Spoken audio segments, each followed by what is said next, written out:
আল্লাহু আকবার। ছোট্ট শিশুদের খেলনার মতো করে উড়ে যাচ্ছে মানুষ। মানুষের জীবনের কোনো অস্তিত্ব নেই সেখানে।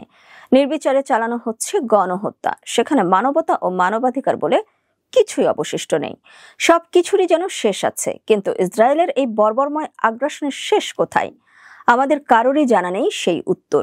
অবরুদ্ধ গাজায় ইসরায়েলি বাহিনীর আগ্রাসনের প্রতিবাদে এবং ফিলিস্তিনিদের প্রতি সংহতি জানিয়ে তাই আজ পুরো বাংলাদেশ জুড়ে বিক্ষোভ মিছিল ও ক্লাস পরীক্ষা বর্জন কর্মসূচি পালিত হয়েছে।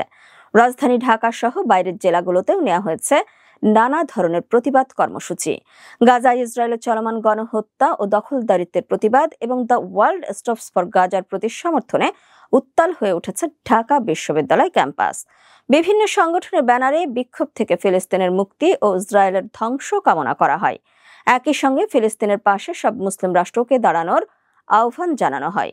সোমবার বেলা 11টা থেকে বিভিন্ন সংগঠন বিক্ষোভ নিয়ে ঢাকা বিশ্ববিদ্যালয়ের রাজু ভাস্কর্যের পাদদেশে জড়ো হতে থাকে। বিক্ষোভে ঢাকা বিশ্ববিদ্যালয়, বুয়েট, মেডিকেল, নার্সিং কলেজ সহ রাজধানীর বিভিন্ন স্কুল, কলেজ ও মাদ্রাসার শিক্ষার্থীরা অংশ নেন। বেলা বাড়ার সঙ্গে সঙ্গে বিশ্ববিদ্যালয়ের টিএসসি এলাকা লোকেই লোকারণ্য হয়ে পড়ে।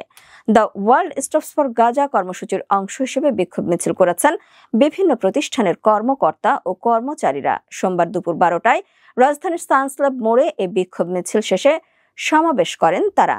বিক্ষোভে Dhaka college, Dhaka city college, Dhanmondi ideal college সহ আশেপাশের বেশ কয়েকটি শিক্ষা প্রতিষ্ঠানের শিক্ষার্থী ও সাধারণ পথচারীরা অংশ নেন। এছাড়াও বেসরকারি প্রতিষ্ঠান স্টারটেকের কর্মীরাও এই বিক্ষোভে অংশ নেন।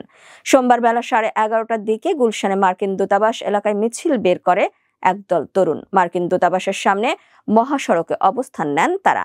এ সময় যান চলাচল বন্ধ হয়ে যায়। পরিস্থিতি নিয়ন্ত্রণে রাখতে মিছিলটির সামনে ছিলেন পুলিশ সদস্যরা। এছাড়াও ব্র্যাক বিশ্ববিদ্যালয়, নর্থ সাউথ সহ আরো কয়েকটি স্কুল, কলেজ ও বিশ্ববিদ্যালয়ের শিক্ষার্থীরা প্রতিবাদ মিছিলে অংশ নেন। অপরদিকে ইসরায়েলের সব পণ্য বয়কটের আহ্বান জানিয়েছেন জগন্নাথ বিশ্ববিদ্যালয়ের উপাচার্য অধ্যাপক ডক্টর রেজাউল করিম। সেই সঙ্গে দেশি পণ্য ব্যবহার করে গাজাবাসীর জন্য আর্থিক সহযোগিতার দাবি জানিয়েছেন তিনি। সোমবার বিশ্ববিদ্যালয়ের কেন্দ্র শহীদ মিনারের সামনে জবি শিক্ষক সমিতি আয়োজিত বর্বর ইসরায়েল কর্তৃক গাজায় নির্বিচারে মুসলিম হত্যার প্রতিবাদে এবং ফিলিস্তিনিদের প্রতি সমবেদনা সংহতি সমাবেশে তিনি এসব কথা বলেন। এদিকে রাজধানীর বায়তুল মোকাররম মসজিদ ও তার আশেপাশের এলাকা থেকে বিক্ষোভ মিছিল বের হয়। ফিলিস্তিনে ইসরায়েলের বর্বরোচিত হামলা ও ভারতে মুসলমানদের উপর আগ্রাসনের প্রতিবাদে জোহরের নামাজের পর রাজধানীর বায়তুল মোকাররম মসজিদ ও তার আশেপাশের এলাকায় বিক্ষোভ মিছিলের কর্মসূচি শুরু করে হেফাজতে ইসলাম বাংলাদেশের ঢাকা মহানগর। এই কর্মসূচিকে কেন্দ্র করে যে কোনো ধরনের অপ্রীতিকর ঘটনা এড়াতে নিরাপত্তা ব্যবস্থা জোরদার করে আইন শৃঙ্খলা রক্ষাকারী বাহিনী। দুপুরে জোহরের নামাজ পড়তে আসা মুসল্লিরা বায়তুল মোকাররম মসজিদের ভেতরে প্রবেশের সময় তল্লাশি করে পুলিশ। সেই সময় মসজিদের প্রবেশ পথে সেনাবাহিনীর সদস্যদেরও অবস্থান করতে দেখা গেছে।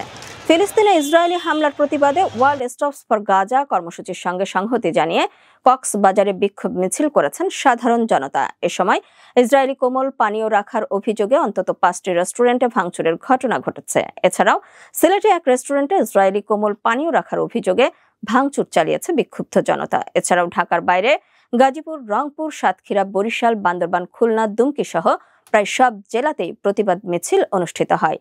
আর যেন কোনো মৃত্যুর মিছিল না হয় গাজায়। গাজাবাসী যেন খুব অচিরেই ইসরায়েলের এই নৃশংস আগ্রাসন থেকে মুক্তি পায়, এমনটাই প্রত্যাশা সকলের।